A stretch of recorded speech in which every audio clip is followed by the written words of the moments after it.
There's a connection between appreciating yourself and appreciating and respecting time. People who appreciate themselves understand and respect the use of time. Here's what I call the best-kept secret of the rich. Interesting discovery that I made one day.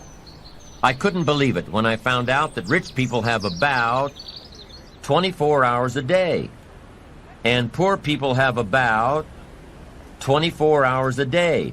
Wouldn't that drive you mad until you found out what the difference was? I'm telling you, the difference is in the management of the time.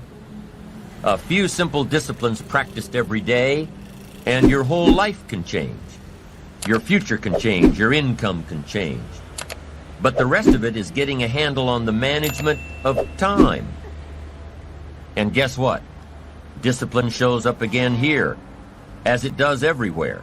Discipline is also important in how you manage your time, the 24 hours given to you every day. Here's the first one. Ignore the subject. Ignore the subject. That's not a bad suggestion. Somebody says, well, I've been behind all my life. Doesn't look like that's going to change. Forget it. I like that approach. At least it's honest. Nobody's ideas of success and time management are right for you unless they can be applied by you. That it's important to resist all stereotypes for success, to resist all models of success. So here's one alternative to time management. Ignore the subject. Don't let somebody pressure you by saying, here's what you've got to do with your time. Resist all that. Take advice, but don't take orders. Let somebody give you their opinions and then accept the ones you want to accept. And the ones you don't want to accept, don't accept.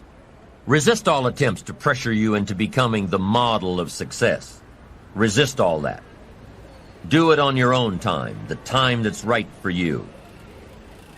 Now here's another alternative to time management. Step down to an easier task. Step down to something more manageable. Something that doesn't require that much time, that much effort. That's an alternative. Some people in sales are promoted to being manager. They say, oh, now I've got to be a manager. Heck with this, it takes 14 hours a day, worrying about everybody. I'm getting back out in the field. Get my sales job back. And that's a good alternative. Somebody works for a company and says, oh, I'd love to own one of these companies. Then they find out what it takes to own one of those companies. What kind of pressure, what kind of hours. Can't play golf 3 days a week. And finally says, hey, you know, I've had it up to here with all the headaches and trauma and dealing with all these people's lives and running a company and being responsible for all the stuff. I'm going to step down. And that's a good alternative. It really is. Don't let yourself be pressured when stepping down might give you a better lifestyle. You've got to have time for your family. I went for some things that cost me too much in those early days. If I'd known how much it was going to cost, I never would have paid the price. So you've got to weigh the consequences, how to make everything fit. Sometimes that extra money isn't worth it if it pressures you into losing touch with somebody you really care about. So family must be considered here as well. But here's the best alternative to time management, and that's to get more out of you. If we just get more from ourselves, we can make an hour as valuable as 10 hours used to be. We can get as much done now in a day as we used to get done in a week. Efficiency, skills, knowledge, awareness, practice, getting better. All of that value we can bring to the marketplace, bring to the job, and that's where the real time management comes in. I found out that a normal day is enough time. 8 hours, 10 hours, 5 days, 6 days. That's enough time. The rest of it now has got to be the best use of that time. There's a movement going on now in the workplace. The movement is people setting up home offices, telecommuting to work. working at home and communicating with the office through fax machines and computers and modems and delivery services. People are even starting to work in one state and live in another. They don't need to be at the office all the time. For some jobs, they don't need to be at the office at all. And guess what some of these folks find out? The projects that used to take 2 days, they get done in a few hours. Why? Because they have no distractions. No people stopping by their office to chat. No unsolicited phone calls to take. No unexpected visitors to deal with. When they work, they work. When they play, they play. Now, not everybody has the luxury of having a job that can work like this. But maybe some of the same principles can be applied at the office. Like do not disturb times. Like scheduling your day so that you're totally undisturbed during those hours in which you complete your best work. Like setting certain hours each day to take appointments and phone calls. And that's really where the magic of personal development comes in. Knowing who you are, becoming more valuable. Being more valuable, knowing the value of your rhythms in getting certain tasks done. Getting things done more efficiently in a shorter period of time. Working smarter, not harder. Number 1, you run the day or it runs you. Part of the key to time management is just staying in charge. But here's what usually happens. We start something and we're in control. But as time starts to unfold, pretty soon we start losing control. You know, you start a business and you're running it. And pretty soon, what? It's running you. You have to stop every once in a while and say, hold it, hold it. Who's in charge here? So here's a good phrase to jot down. Something will master and something will serve. That's the nature of life. That's just how it goes on this spinning planet of ours. Something will master and something will serve. And here's what you have to make sure you become. The master. You run the day. You run the business. You run the enterprise. You run the job. You stay in charge. Now here's how you can stay in charge. Have your written set of goals with you at all times. Then prioritize your goals and decide which is important. Then constantly review your goals. Then have your goals match up to a good written game plan. The game plan that says, take it out of your head and put it down on paper. Then, with game plan in hand, try to separate the majors from the minors. The really important things from the things you just have to do. And prioritize.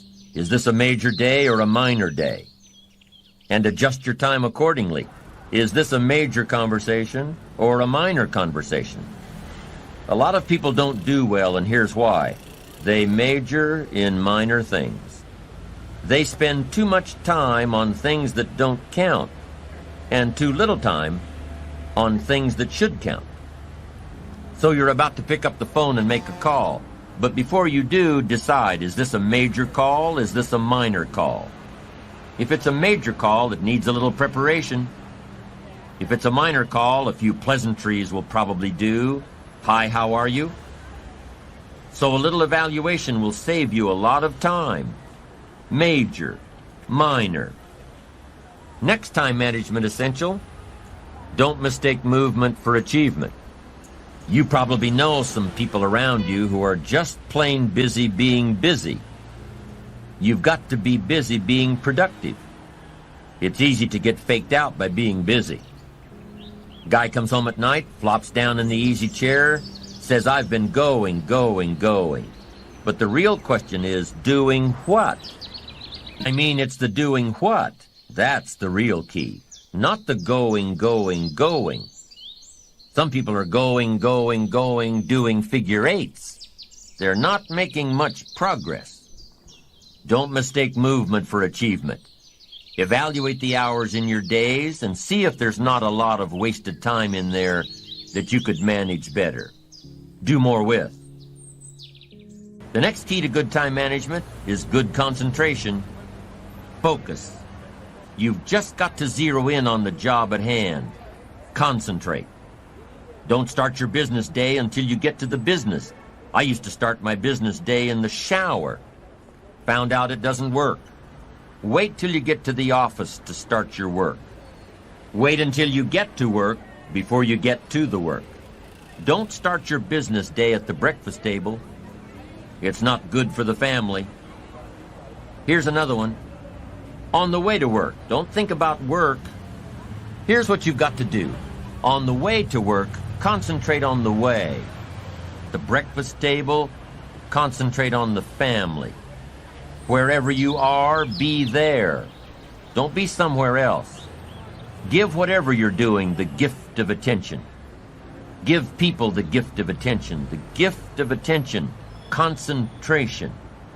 Next time Management Essential, learn to say no.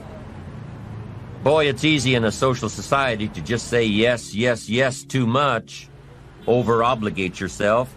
Then it takes all those phone calls and all that time to back out of it and redo it. Don't say yes too quickly.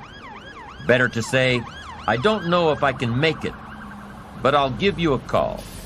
Better to say you don't know than to say yes, yes, yes too quickly, trying to be nice and then having to back out. One of my colleagues has a good saying, don't let your mouth overload your back. Committing too soon, too quick. Being too eager to please. Appreciate yourself, your time, appreciate your own limits. Know when your commitment to someone else will end up taking time away from yourself and from your family. Have self-appreciation for your special time alone and with those you love and those who love you.